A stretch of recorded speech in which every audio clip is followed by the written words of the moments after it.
All stories begin with once upon a time. The story that I really want to tell you also begins like this, but there is a small difference. And the difference is once upon this time.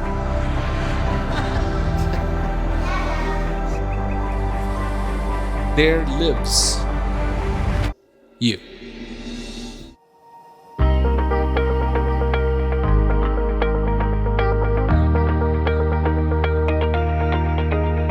Hello, everybody. I hope you're all doing well. And so I've been traveling quite a bit, just got back from Greece. And I thought that before I have to pack up all this stuff, because going to another country, I just take this time and talk to you about some of the things that I've been saying at different events. And one of the things that I have been talking about, and I think it's pretty powerful. It's a very personal thing, but it's very powerful. And a lot of it just really comes from years and years of experience talking to people. And it begins with this, the story of Ramayana, even though, let me just put it in the context of that story to begin with. And of course, that would be that there's Ram, and there are two other people. And one is Ravan, who he's a demon, he's a Rakshas. He steals Ram's wife. And ultimately, he has to fight Ram, and Ram wins, and he dies. On the other hand, there's another character, another person, and that person is Hanuman. He's monkey, but he's very powerful. He's very learned. And so is Ravan. Ravan is also very powerful, and he's also learned. And what do these two chase? So, in a way, you being alive on the face of this earth, your life, your existence, you are a person who has two possibilities. And this is what I want to talk about. And so I'm going to take it more or less out of the context of Ramayana. That so many people that I met when I was a teenager, and they would ask me questions. And those questions were really all about wanting to be perfect. So, in fact, that's exactly what Ravan wants to be. He wants to be perfect. He wants to live forever. He doesn't want to die. He wants to be victorious over whoever he fights. He wants to have knowledge of things in the future, things in the past, things in the present. And whatever he conjures up, he has the power to make it a reality.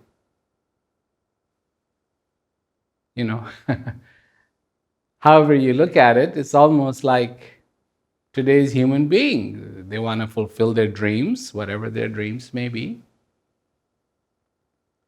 And everybody wants to be, in a way, perfect. I mean, when it comes to makeup, everybody wants to have perfect makeup on, perfect dress, perfect haircut, perfect lipstick, perfect eyeshadow, perfect everything. And for men, of course, if they have a mustache, it has to be perfectly groomed. If they have a beard, it has to be perfectly groomed. Their haircut have to be perfect. And if they decide not to have the groomed look, it has to be perfect too. It has to be non-groomed. So that is very, very interesting to me, that there is this incredible desire that Ravan has to be perfect.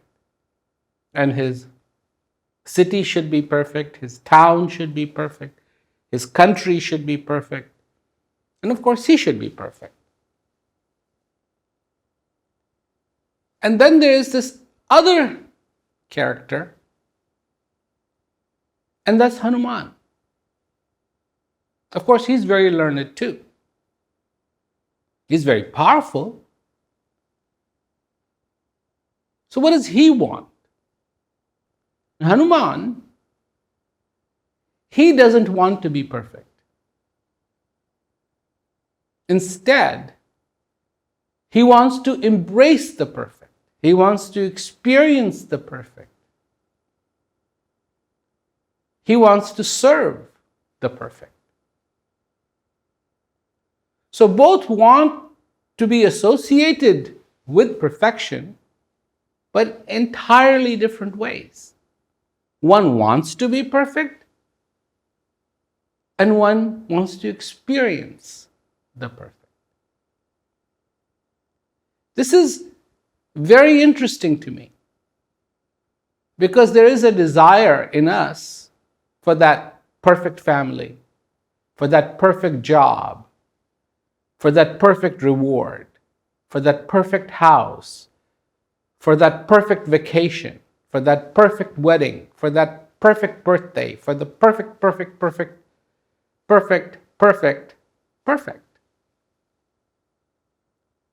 And the issue is that for Ravan, certainly in the pursuit of perfection, he decimates himself. He destroys himself. And every time he thinks he is closer to perfection, he is actually not closer to perfection, he is actually further away from perfection. One of the boons that he asks of Brahma is that no demon, no monster, no animal, will be able to kill him. He does not for a minute think that human beings pose a challenge to him. So he doesn't ask for human beings specifically, that they cannot kill him. He asks for everything else. And that's his downfall. Whatever is in his head is this idea. And so this is the second part of what I want to talk about. The idea of what is perfect. Because whatever this idea of perfection is, that's what we pursue. That's what we are pursuing. What would the perfect society look like? What would the perfect justice system look like? And more we try to push ourselves towards that, for some strange reason, the further away we get from it. And this is exactly what is happening with Ravan. Because you see, perfection isn't something that you just concoct in your head. Perfection is far more dynamic than any one thing. So you can take a video of a person, you can take a picture of a person, you can record the person's audio, and none of those things will truly reflect who that person is, because that person in their real life are far more dynamic than any one of those reflections that has been captured. Whether it is audio, whether it is video, whether it is a photograph, that a human being is far more dynamic. A lot more is going on. There's a lot more to the dimensions that you would see would limit the scope.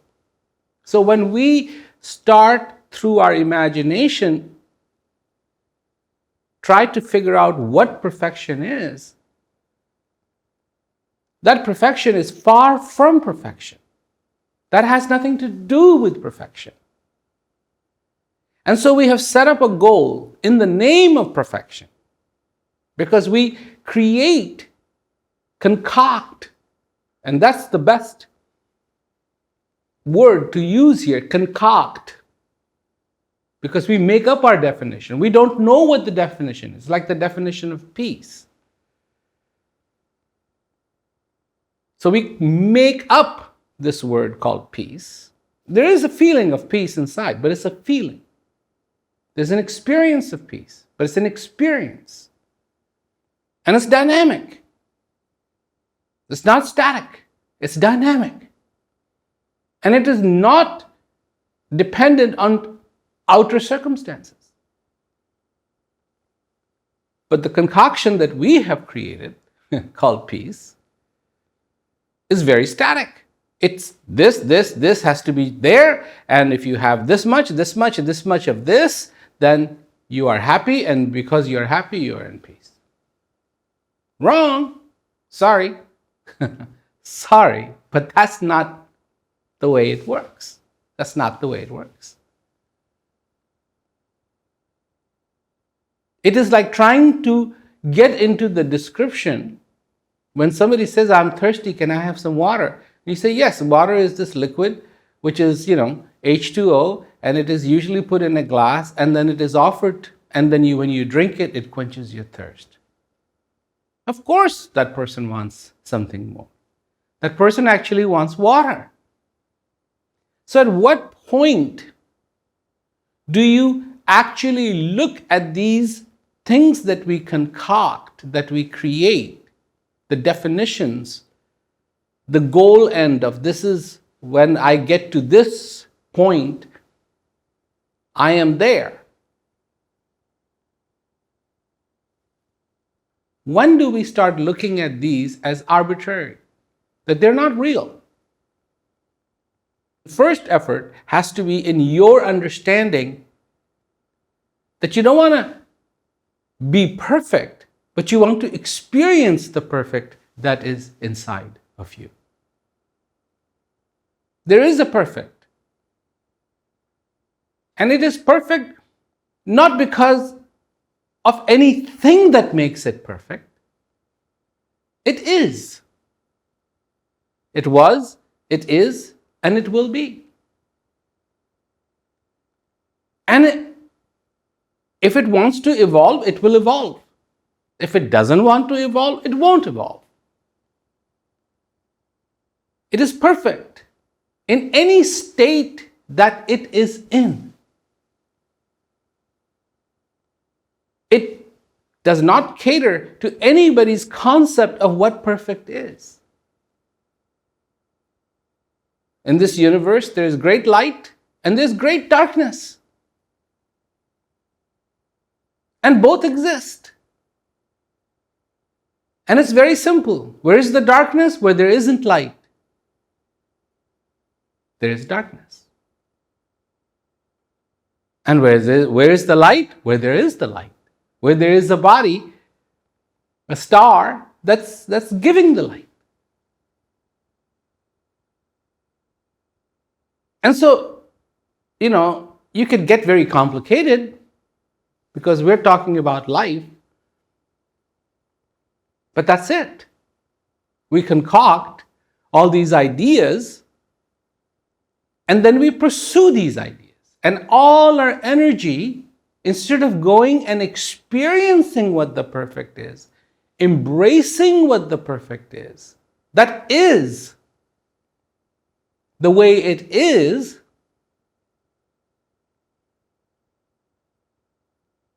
and experiencing great joy because of feeling that perfect inside of you. Feeling that feeling of peace that is inside of you because you have embraced the perfect. Not by definition, but by feeling. Not by description, definition, description. Not by description, but by feeling. Water, the process of drinking water and the thirst being quenched could be described very easily, in fact. But that's not going to quench your thirst. There's a process that you could go into description, or you could actually have the water and experience that water in your mouth, in your parched mouth, on your lips, going down the throat, cool, beautiful water, and quenching your thirst. And feeling satisfied. Feeling satisfied. No amount of description. And what I'm about to say is also very powerful. No amount of description should satisfy you. The only thing that should take away your thirst is actually drinking the water. Now, people might go, yeah, you could have a soft drink, you could have a, coffee, you could have tea. Yeah, but they're basically water. So that's what's quenching your thirst. And again, if you could be satisfied by description alone, we've got a problem here. Truly, there's a problem here. Because that's not how we are. So to set up goals and then to accomplish those goals, I will do this, I will do this, I will do this, I will do this. And none of those goals are about your existence, you embracing that perfection, then you got an issue. Because now you can be satisfied just by a description. You have your wife, you have your girlfriend, you have your husband, you have your boyfriend. Do you want to be with them? Do you have your child? Do you want to be with them, or the description would be satisfactory?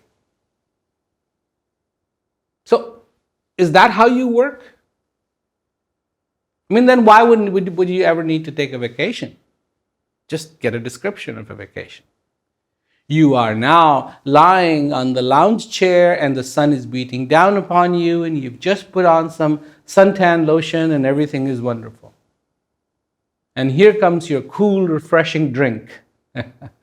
And that's it.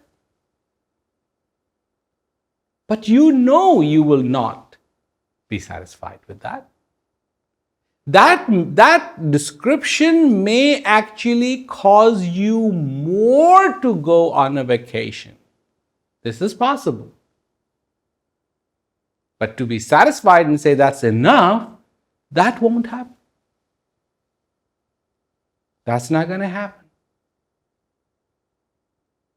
But somehow when it comes to peace, to the real joy in our lives, to the real situation of actually being alive. And there's a lot of people, I'm telling you, there's a lot of people who are not happy. Because now, and especially with this coronavirus thing, it's just like the boredom that has hit is unbelievable. Unbelievable. But unbeknown to you,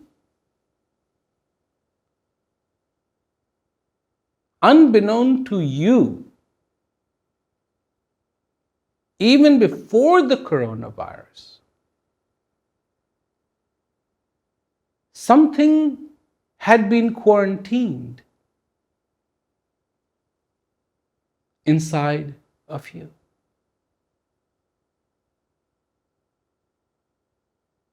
That feeling of wanting to be free had been quarantined. No.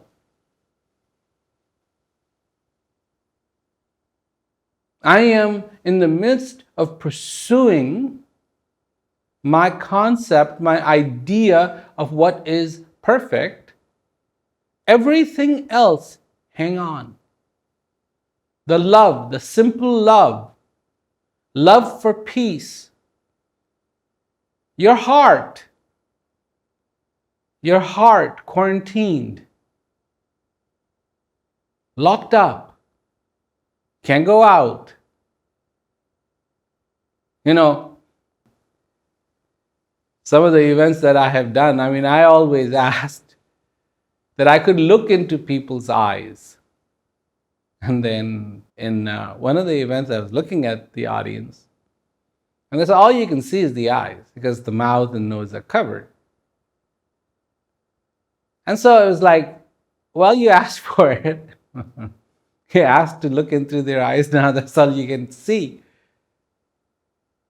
And when it really comes down to it, it's the whole thing, the whole package of the nose, the mouth, the smile, the eyes, everything is precious of us human beings. Our expression. And this has been locked away, thrown away. Our need to be fulfilled from our heart. No, just to be satisfied with when the mind says you are satisfied, which it never does. Never has, never will, never can. So, Hanuman wants to embrace perfection. Hanuman wants to experience perfection. Ravan wants to be perfection. He wants to be perfect.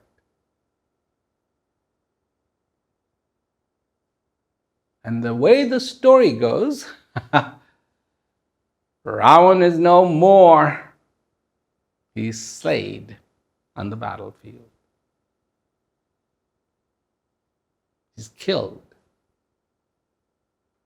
on the battlefield.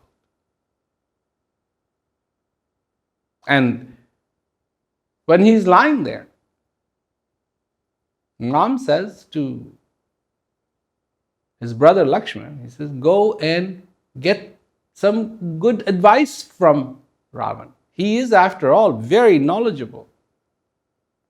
And he's a good king, and when we go back, we will be, I'll be the king, and so it'd be really great. And Lakshman goes over to Ravan, stands by his head, and he goes, hey Ravan, before you die or kind of like kick the bucket, tell me some good pointers. And Ravan says nothing. He's lying there, dying. He says nothing.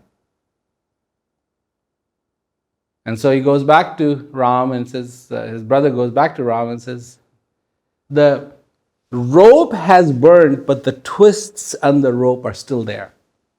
So this guy is dead, he's dying, but his ego is not dead. He won't answer me. And Ram said, well, how did you ask him? And so he explained to him. He says, no, Lakshman, that's not the way you ask. So Ram goes and sits by the feet of Ravan. He folds both of his hands. And he praises him for who he is. He praises him. And Ravan is delighted to answer. And he says, I always had these great ideas. I wanted to make all the water in the ocean sweet. But I put it off till tomorrow. What is good, don't put it off till tomorrow. That's one of his advice. And I mean, okay, so, I'm not going to get into the semantics or did this story happen or this story didn't happen, but when somebody sits down and writes a story like that, there's so much incredible knowledge to be gained from what this story is all about. That in your life, in my life, embracing the perfect, embracing that joy, embracing that peace, that is what it is all about. Not trying to become perfect. You can become the champion, you can win a race. Tomorrow, somebody will break your record. Happens every time. Somebody will do a little better. So it is not so much of all the accomplishments, but what you accomplish within you, your strength.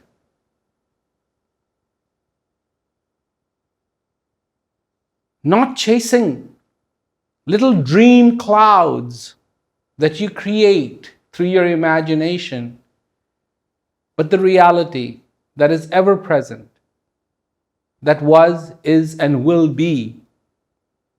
To embrace that, to embrace peace, to embrace that perfection in your life. This is what it needs to be about. This is what it needs to be about. I have so many wonderful things to talk to you about. I mean, I know that I talked about empathy and how important empathy is, and one of my broadcasts I'll talk about empathy. So, as simple as it can be, is there something wrong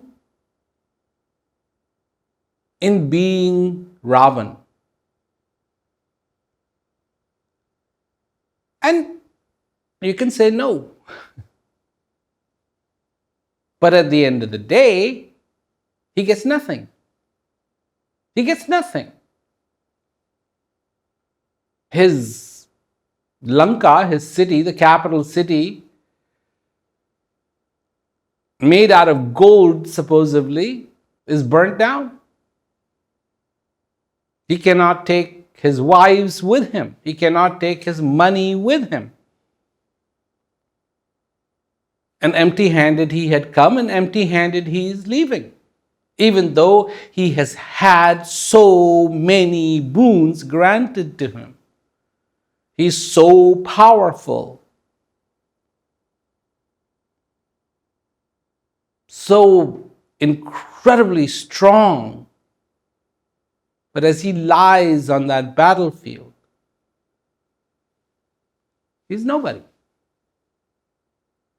He's nobody.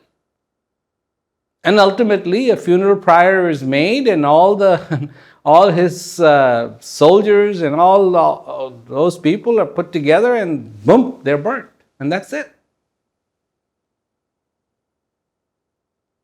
Hanuman, on the other hand, is having a great time. He loves it. He gets to experience bliss, joy, peace every day. Every single day. Because he wants to embrace it. He wants to hug it. He wants to accept it. He's not curious. He knows. He's certain. The step after curiosity is certainty. And if you never get to certainty in your life and stay stuck with curiosity,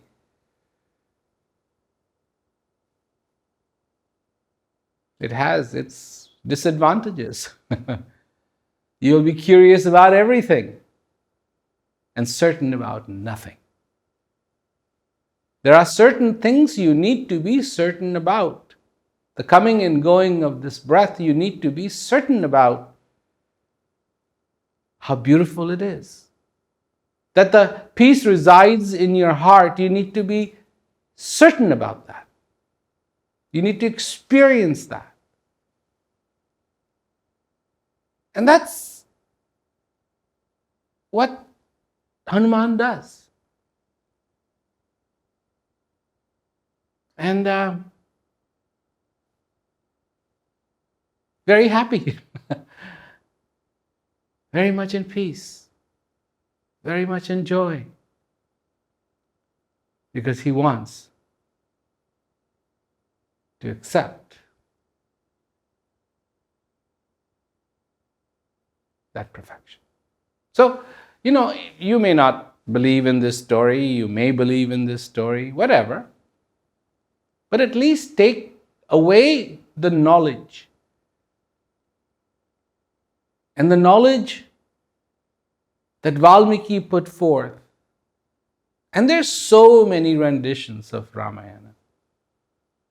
So many Ramayana, where the stories have changed a little bit, and changed a little bit, and changed a little bit, and changed a little bit. But it is about the two. One wanting to be perfect. And I say wanting. And the other one just embracing that perfection, embracing that peace, embracing that joy. Certainly, something incredible to think about, something very beautiful to think about. Yes, I would like to talk about the empathy. That's so important. And then there is another little story when Bharat asks Hanuman, why do you follow Ram? The answer is so elegant, so simple, so incredible. And Hanuman says, because he makes me a better person. So I'd like to talk about that at some point in time. So anyways, I hope you continue to take care of yourselves, feel good, and I will see you soon, I hope.